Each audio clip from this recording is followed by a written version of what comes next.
My 34th birthday was meant to be a joyful evening, a simple gathering filled with music, laughter, family, and close friends. I had spent the entire week getting the house ready for the celebration. My wife, Emily, insisted she would take care of the invitations, the playlist, and all the decor. She told me she wanted the night to be unforgettable. In hindsight, she delivered on that promise, though in a way I never imagined. The house was glowing under soft lighting, and guests walked in smiling. For the first hour, it all felt flawless. I honestly believed I was surrounded by love.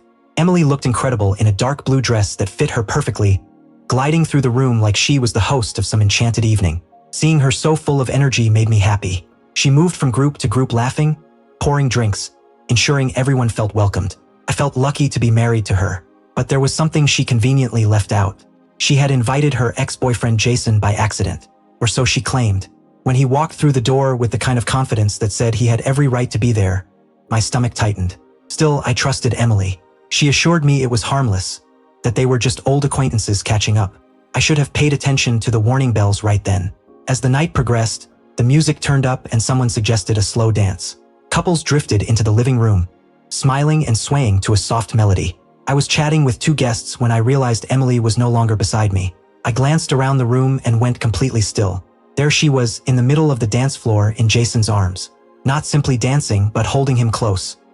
His hands rested on her waist, her arms hung loosely around his neck, and her head tipped in a way I hadn't seen directed at me in a long time. My chest dropped so quickly I felt dizzy. My birthday, my house, my wife, and she chose him. I stood watching in disbelief while guests tried not to stare. A few whispered. Others looked away like they wished they hadn't witnessed it. I even overheard someone murmur, "Isn't that his wife?" Still, Emily stayed in Jason's arms, smiling like I wasn't even in the room. When the song ended, she didn't walk over to me. Instead, she laughed at something Jason said, her hand still resting on his arm. That was when something inside me shifted. Not rage, understanding. I didn't confront her. I didn't create a scene. I didn't question anything. I simply stepped into the hallway, grabbed my keys, and walked out of my own birthday party without uttering a sound. The cold night air hit me like a shock, but oddly, it felt freeing. As I drove, I didn't yell, didn't cry. I just felt hollow. The embarrassment was too heavy to process in one go. I pulled over near a quiet lake, sat on a bench, and stared at my reflection in the still water. How had I become the man whose wife danced with her ex at his own celebration? For the first time in our marriage, Emily felt like a stranger. About half an hour later, my phone lit up nonstop. First from friends, then from Emily. I ignored them. Then a message came from my best friend. "Mark, bro, you need to come back. Something happened. You'll want to hear this." My chest tightened again. I didn't know what he meant, but something told me the night had taken another turn.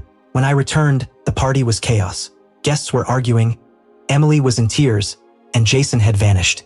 People kept stealing glances at me with wide, uneasy eyes.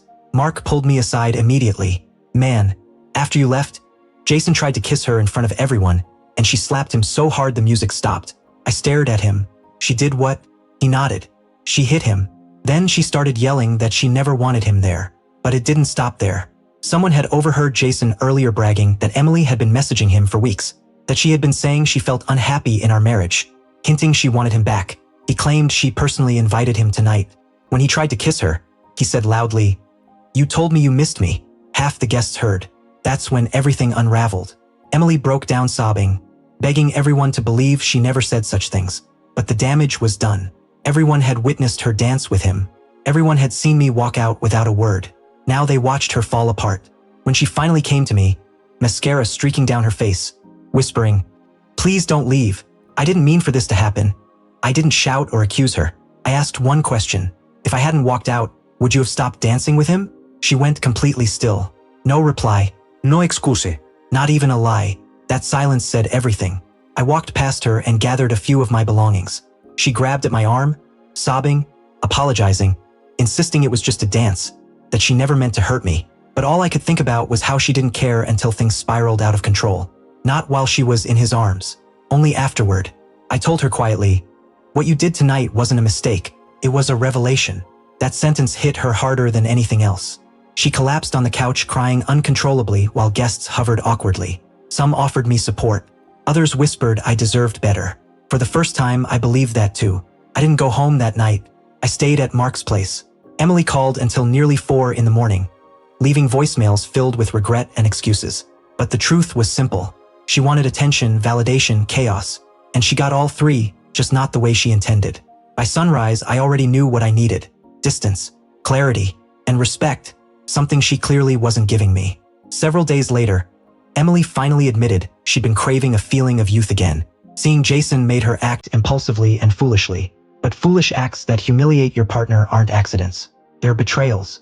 Today, we're living apart. And each year when my birthday approaches, I remember the night she chose to waltz with her past, and the night I chose to walk toward my future.